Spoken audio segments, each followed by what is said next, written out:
the Westfield Mall here in San Francisco, and we came here this morning, or this afternoon really, to talk to the people about Haagen-Dazs and their connection with the Sakuma farms, and why the Sakuma farm workers are taking in action to try to defend their themselves, to improve their working conditions and wages, which, like most farm workers in this country, are pitiful and way underpaid.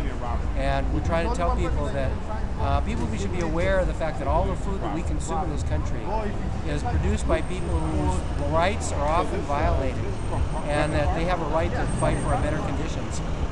And the reason we were here is because Haagen-Dazs ice cream has a facility here, has a store here. And Haagen-Dazs, which is owned by Nestle's Corporation, is buying a lot of the berries from the Sakuma farms where the job actions are taking place. And the Sakuma farms is trying to replace the workers that are protesting for better conditions with so-called guest workers, which is a nice name for bracero, which is a nice name for semi-slaves, in order to prevent them from being able to defend themselves. So it's a really terrible situation for the workers.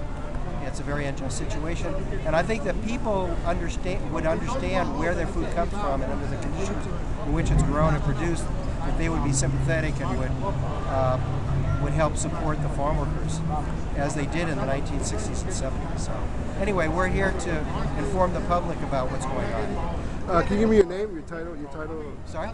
Give a shout out to your book even. Just give me your name and. Okay, my name is Bruce Neuburger. I wrote a book called Lettuce Wars, which is about the 10 years that I spent working in the fields, in the Salinas Valley and the Imperial Valley and places in between, in the 1970s, at a time when farm workers